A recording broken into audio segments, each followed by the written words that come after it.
Out of all the mountains I'm going to write about in my hiking guide, Melancholy Mountain might have the darkest yet most fascinating history. We're going to start making our way back there, but I think I'm going to need some help telling this story. My name is Shan Baxter. I am the collections manager here at the Dartmouth Heritage Museum.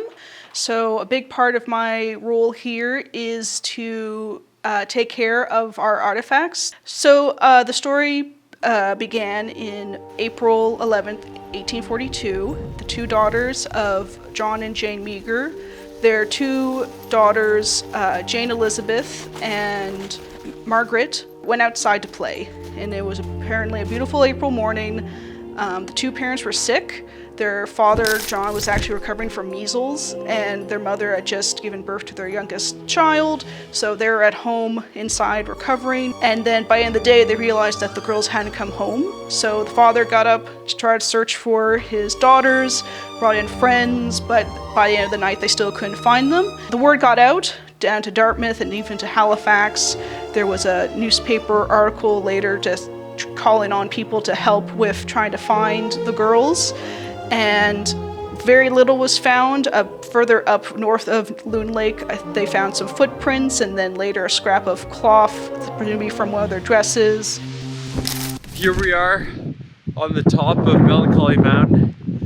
Even by Nova Scotia standards, it's not very tall or prominent at all, but it's really pretty up here. You can catch some views of Halifax looking back the way you hiked in. And I mean, as far as like a cool hike that's pretty close to the city, you can't go wrong with this. The real point of interest is back there through the woods. And it wasn't until Sunday that the girls were finally found. It was actually, there was a man, Peter Curry, I believe his name was. He had a dog named Rover who he brought to help look for the girls. And it was actually the dog that found, unfortunately, the girls' remains on the top of what's now known as Melancholy Mountain, but actually at the time was known as Huckleberry Hill. They had succumbed to the elements. They wasn't sure when that exactly happened, but within that week they assumed so. As you can probably tell by how bundled up we are, it's absolutely freezing today. Close to -20 with the wind chill. So it's really easy today to put yourself in the position of those two little girls and imagining what it was like succumbing to the elements like they unfortunately did. I wouldn't be surprised if soon after the tragedy that it was renamed and that name stuck of Melancholy Mountain, knowing that that's where the story ended for those two girls. There's one anecdote where the Sunday that the children were found, downtown Dartmouth was quiet because so many people had gone out to help find the girls. It was just left the rest of the town just eerily silent because everyone knew that they were all trying to find these two girls. So here we are at the exact place that the girls were found.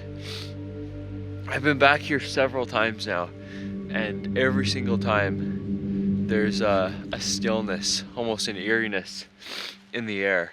I can't imagine what it would be like to be back in the woods and then just giving up on all hope, just lying down, knowing that that's it. That is the tale of the Babes in the Woods, or Jane Elizabeth and Margaret Meagher. I think it's really important to try to connect people to their communities, both past and present, and so getting the opportunity to do that and to help tell those stories, keep them alive, and help people connect to them, I think is a great way to show that support and sort of give back to the community in a way. It's nice at least knowing that they get to live on through this hiking trail, through the documents, through the books. Gone but not forgotten.